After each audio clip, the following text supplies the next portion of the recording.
everybody, welcome back to my channel. Today I have a beginner's guide to Disney color by number because I have had a lot of questions in the past couple weeks or months just asking about info that would be perfect for a video like this. I started coloring in these books specifically in 2021, I believe, is when I got my first book, first order of books, which was Princesses. And ever since then, I have been obsessed, and it is definitely my main hobby in life. So I have had lots of years of coloring, and I would love to share my knowledge with you guys because I could not stop researching about these books when I first heard about them. I remember Danny Buttons was posting at the time, and I watched every single one of her videos, and I was obsessed. Like, I can't even tell you. Like, I felt like a kid excited on some random thing. Anyways, that being said, I want to share everything I've learned these past almost 4 years now. So first thing, where do you get these books? So they have lots of books. These are the Hatchet Heroes books by Art Therapy. I believe they are French coloring books. So there's the Hatchet Heroes. They're French coloring books, so you can get them on lorica.com. I will try to link as many things as I can in the description, but if I can't, Lorica, it'll be on the screen. These books come free to the US, at least, free shipping. And the books are around $23 right now versus on Amazon. The cheapest that I have purchased a book from there is actually $27, and they go upwards of like $40. So personally, I don't mind waiting, a week or two to get a book from Lorica versus Amazon. You get them sooner, but it's pretty expensive. I mean, $23 for this book, I think, is pretty expensive considering what coloring books go for. And these are 100 pages, so I do think it's worth it. And obviously, that's up to your discretion. But if you want a more affordable option, go for Lorica. And just like I did, I do advise that you guys do your research. When you're first starting out, I suggest looking at flip-throughs of these books, like the solutions in the back, because you want to get books that you're interested in the images. And if you guys want any flip-throughs of the images of my books, I will do them. I typically try not to look at the images because I like the surprise aspect of the books, but I know that when I was first researching which books to get, I definitely found it helpful to look at other people's flip-throughs of either their coloring or the actual solutions in the back. That way, you're getting a book you like to start out. And then obviously, as you continue to color, you can get more and amass a larger collection. So when you are deciding what book to buy, personally, I would start with something pretty generic, such as Princesses, if you're interested in Princesses. This book specifically is kind of a medium detail. There are some that are very simple, and then there are some that have a good amount of detail. So I think it's a good mix. Sorry, I'm going to go through more specifically some of these books. That way you guys can have a better idea. So for me, this is not a lot of colors. So this goes to G, R. So they start with the letters or the numbers, and then they go to the letters. But yeah, like you can see, there's large areas that you can color. And it's not too overwhelming with how detailed you have to be. And you can tell, like, you kind of just trial and error with the colors, or at least that's what I did when I first started. Yeah, so I would suggest this book. Another book that is just a classic, Le Grand Classique, is The First Tomb. So this is like the first one of the first books that they came out with. Like you can see there's not a lot listed. Now they go up to all the way to 12 Le Grand Classique books, and I do not have all of them. So as you can see, the black outlines are very nice too for beginners, because if you don't know, like at first these lines can be pretty confusing. Like a lot of my friends and family, when they look over my shoulder, they're like, how do you even see those lines? But like I can tell that this is Mike Wazowski now. But what's very helpful is having number one, it's a black outline. And so you can go over that black outline with your marker and figure out what character it is. And then the drawing itself is a little bit easier, at least to start out. And here are some of the images. Some of these books do not have very good black outlines, and personally I do like the outlines, and you can always add them in, but like sometimes their skin tone will be like a darker color instead of black, which is totally fine. It's just up to the artist's like discretion, but I think this is a really good book to start with.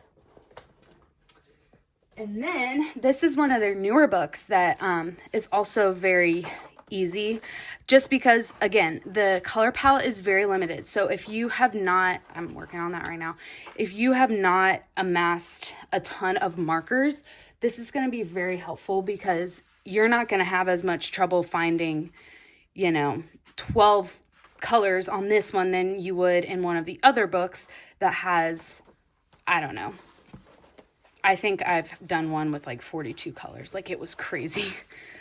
So here's some of these solutions. This one is fun too, because there's like an outline, and it's like a mystery, and this is not what the actual picture is going to be. Like this is not going to be Belle. Is that even Belle? Or not Sleeping Beauty, Snow White. The actual picture is someone else. And for this one, it's heroes versus villains. So if it shows the villain, like Evil Witch, what's her name? She's the Snow White, you know, bad lady. It's not going to be her. It's probably going to be Snow White or one of the dwarves or something, because it's the hero of the story. So this is another good one that has a limited color palette. And then Pixar, if you are into the Pixar movies, this is a great one. As you can see, the color palettes are limited as well. I will show you a book that has many colors in a minute. But here's some of these. These are really cute pictures. This is an example of the more like animated look without the black outlines. So if you prefer that, like some of these images are really cute. It's just a different style of picture. Personally, I would suggest doing the black outline again, just so it kind of starts to make sense in your head. This book I just got, and I just finished this page, and look at all of these colors. Like these have a ton of colors because they are so detailed. And so that's why until like, yeah, like look at that.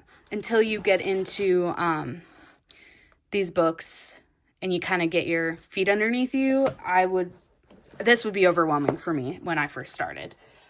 But now I kind of like the challenge of all of those colors, and I have the markers and the mediums to actually do the page correctly. So, okay, Tomb 4. This is another great one. I really like this one. My sister also got it, and she's into coloring, but not like crazily like me. So she really likes this one. Again, limited color palette. Definitely suggest that. I love how that one turned out. And then the last one. So this is another one with the dark outlines, but these are kind of grayish. And the color palettes aren't crazy. I've done painting in here because it's nice big areas, which is also easy for beginners. Not super detailed. Here's the images in the back. These are really cute. Gosh, going through all these books makes me like want to revisit them, because I get so like, I don't know, focused on my newer books that I forget about these older books and how fun they are. Okay, so now that we have gone over the actual books, I would say that is the main kind of thing you have to think about with these books is obviously which one you want to get and work through. So next is going to be medium. So things that you actually want to color the books with. So the biggest thing is that you can't really use alcohol markers. So that's like Sharpies, and I don't know other major brands, but the reason you don't want to actually use those is because they bleed onto the other side. So I have seen a lot of people ask like, hey, do your markers bleed to the other side? Because then that would ruin the page behind it. So here's an example of me using alcohol markers. I specifically did it on this page because the back side didn't really matter to me because it was the title page, and I like how it turned out. I'm not using alcohol markers as much just because it still does look a little streaky in my opinion, but definitely stay away from those markers unless, you don't care. It is your book and you don't care about the image behind it, but you want to use markers that do not bleed through. And for me, the main ones I like using are acrylic markers. So it's actually acrylic paint in marker form. So it makes it even easier to actually color the page versus if you use paint. The first brand that I actually started out with was Tooli Art. So this is the only box I still have because I'll show you later my organization, but I took all the markers out of the box. But this is the gray set. I like Tooli Art. I think it's just good quality. I think I have a more in-depth of these markers and like the different brands and stuff, so I'll kind of be vague, but you can see how like small the nib is, so it's great for getting in those fine little details in the pictures. If I were to get Tooli Art sets in a certain order in order to get the colors that I use the most in my pages, it would definitely be the earth tones. That would be my first one I would get, and then the essentials, just because it's a wide range of colors. So this gray set is obviously 22 colors, but they're all gray. So you're not really going to use all of these, but I do use a majority of the essentials in the earth tones. Another good one is jewel tones. That's another 22 set, and it is a wide range of colors. I just find that I reach for those a lot with these books. They call for those colors often. So if you are going for acrylic markers, they are a little more expensive, but their finish on these pages is just really good in my opinion. So this is one that I used all acrylic paint, and you can tell that it's just nice and clean, versus this one is one of the first pictures I actually did in here, and you can just see how streaky it is. I don't mind, having pages like this because it does show like my growth as, I don't know, an artist, a colorist. But this bugs me like really bad. And if you can't really layer it because it would kind of go through to the other side. I switched up my technique with water-based, and I think this looks a little better than this, but yeah. This is also acrylic paint. For the black outlines, oh no, I should go through the other brands first before I go to that. So some other brands that I have gotten, these were pretty cheap on Amazon. So if you are just starting out, I don't know this brand. I might be able to link it though. Because it has two sides, it's nice because you can go fine tip, and for those bigger spaces in those less detailed books, I haven't even activated this side yet. But it's a 3mm nib. I like these because they are cheap. So if you're wanting to at least try acrylic paint, you could try these. Another brand that I really like is Arteza, and these are a 3mm as well. And let me know if you want a marker collection. I don't even know if people do that, but I am totally fine doing that. I don't want to go through all my markers because there's too many. But these are nice because they're that 3mm. Yeah. So the next thing I'll discuss is going to be outlines with my acrylic paint markers. So even before I switched basically all to acrylic paint markers, and when I was still using water-based markers, I did my outlines with this marker from Arteza because it is pretty cheap. So these Poscas are what I use currently. They're more expensive. They're still only like $2 or $3 depending on where you get them, but these you can get in a 12 pack or a 24 pack or something to where they equal out to less than $1. So I think that's better bang for your buck, and you go through these quite quickly at least. So I have a pack of 12 and I think I only have 2 left because I went through them pretty fast. So the reason I don't use these anymore is because it's a little shiny. So you can't even really tell. You kind of can because of my ring light, but it's not a matte finish, and that just bothered me because all of my other markers are matte finishes. So this is a glitter marker, but you can tell on her dress, like it's very matte. And so it was kind of just bothering me that the black was shiny versus this. I used a Posca and it's not that shiny, or maybe, I don't know if that is Posca actually. I know this is Posca because I did this a couple weeks ago. So it just looks a little more cohesive. But that is a very minute, thing. Not really something you have to worry about. Okay, that is all for acrylic markers. Next, I'm going to talk about water-based markers, which this is what I actually used when I first started out.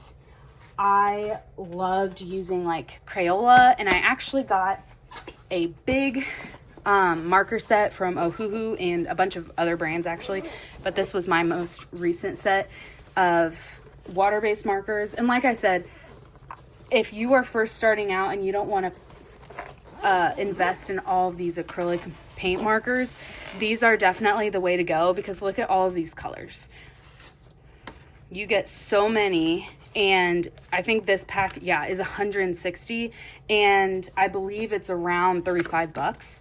So that's only one set of Tooli Arts, if that. So you get way more markers, and the likelihood of you finding colors in your books that match these markers are way higher than if you only have a couple set of acrylic markers. That's what my sister's running into, is she doesn't want to buy a ton of acrylic paint markers, but some of her books are calling for colors that she doesn't even have. So she has a ton of these markers, and so she's kind of having to decide which pages call for which sets of markers. So if you're first starting out, I would buy these markers because it does come with a super fine tip if you are very detail oriented, and then a brush tip, which is what you fill in most of the space with. I used a lot of Statler when I first started. I didn't grab any of those. I used a lot of Crayola.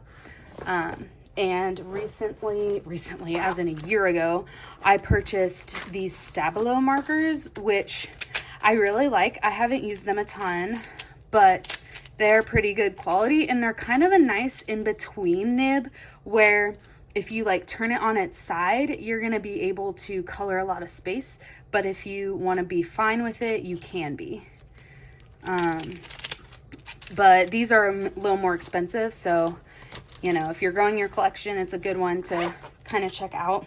But this has been very helpful with skin tones. So a lot of these books obviously are characters that have skin, and so this Ohuhu set has a good amount of colors. Some of these are kind of crazy, like that's purple. I'm not gonna put someone's, have someone's skin be purple, but the Ohuhu dual tip brush pens in this skin tone are a good option if you want to, because these markers don't have a ton of like actual skin tones. Another great one that I used a ton was the Colors of the World, I think is what it's called, from Crayola. Those markers are great skin tones, and they come in like progressions. So they'll have like a very light rose color, and they'll go all the way to a deep rose color. And those like deeper colors are really helpful with outlining that person's skin tone. And then obviously the lighter color is like over their whole face or body or whatever. And the last medium that I have experience with, I don't have experience with colored pencils. So there are a lot of people who use colored pencils. Personally, I don't have the patience to keep sharpening the pencils over and over and pressing hard to get like a nice finish. So I haven't really explored that realm. But if you guys have colored pencils and you're able to actually match them to the colors, then of course I would say go for it. And there's no harm in trying it in 1 or 2 pages and then figuring out if you like it or not. So I also have tried actual acrylic paint. So I have a paint set from Arteza, and it's a ton of paints. I think there's like 96 or something crazy. But I used the paints in this one. I think it turned out great. The actual dinosaur got super streaky, but I just think it looks more, you know, like a painting. I think it's really cool. And here's another one. I don't use paints very often just because the setup and the cleanup is quite rigorous, and it's way easier just to have a pack of markers sitting next to you. But if you're good with a paintbrush, that is a great way to do these pages, and I think it looks really good. It is also a little messy, so yeah, I need to get back into it. This is watercolor. This is what happens when you don't really match the colors super well. His skin looks a little crazy, but you know, you kind of get the idea. I matched them down here, but for some reason they didn't turn out great on him. But that'll happen, and try not to be a perfectionist about it. I am a perfectionist, so this is great practice and character building for me, honestly. So after you have your book and your markers, how do you actually color the page? So for me, I used to just find the colors according to this, or you can have a separate sheet of paper and do it. I don't like how that looks anymore, so I want my page to be a little cleaner. So what I actually use is a Swatch Book. So I got this from Amazon. It was like $7. The other reason I like these Swatch Books is because with acrylic paint markers, if you haven't used them for a long time, sometimes the paint wells up or it just sits at the top of the marker and it is slightly a different color than what it actually is once you like shake it and get it going. And so with this, I have swatched them how they should look on the page, if that makes sense. So I have a ton of swatches, and I just go through all of these markers and find what works for my colored pages, basically. So these are the jewels. I like those. A lot of Tooli Art you'll see. And I also have some Tombow, which are watercolor markers, which are great, but again, they're pretty expensive. So I definitely suggest, here are those paints. I definitely suggest getting some sort of swatch book or something that you can write out that color, unless you want to do it on the page, just so you can kind of see what you're getting. Yeah, so you get the idea. I've filled out a ton of these, and it's just like my little tool that helps me go over everything. Recently, I got gel pens, and I'm still testing those out. I'm not a huge fan yet, but I'm working through them. So I would just do your best to find the colors that match. In general, you're going to come out with a good page. Like if you can't get the exact color, then you're going to be fine. Like I'm pretty sure this sky is a little too dark compared to that, but it's not, you know, ruining the page. And so I would just say, don't stress, do the best that you can to find the colors that you can to match down there. Another thing, I do have videos of how I specifically go through and color these pages, like kind of from start to finish. So if you want to go check that out, definitely go look at some of my other videos.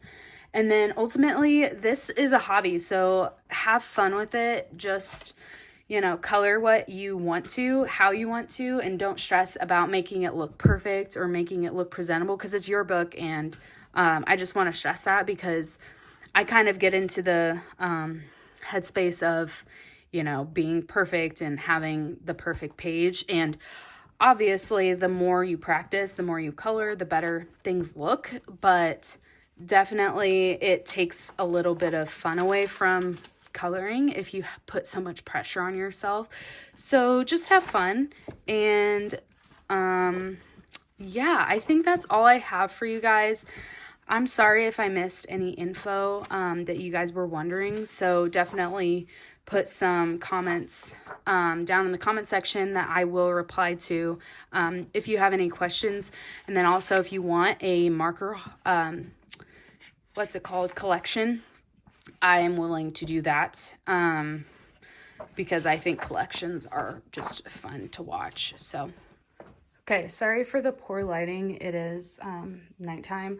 But this is my setup for my mostly water-based markers. I have all of these drawers separated into colors, so that's black and gray. Browns are my largest collection, and then reds, and it goes down from there.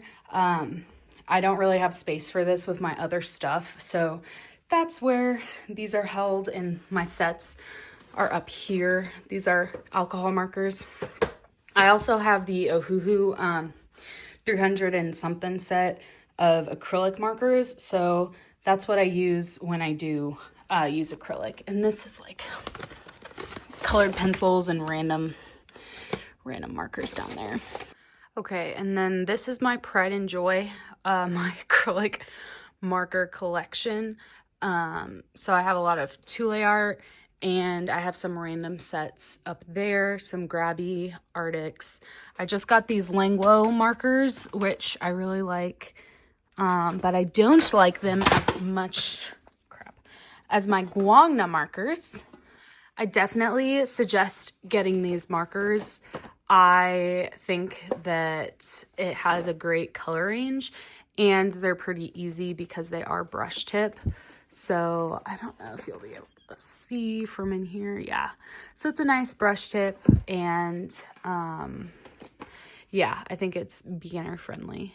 But yeah, that is my collection and where I keep my markers. You do have to keep them flat, because if you keep them up and down, the paint is going to either rush out and pool at the bottom and not mix well, or if you do it the other way, it's going to pool at the top by the nib, which is not great. So that's why all of these markers are housed on the side. That's just a little tip, because some people might not do that and then think that their markers are going bad, but it's just how you store them. With that, thank you for watching, and I'll see you guys next video.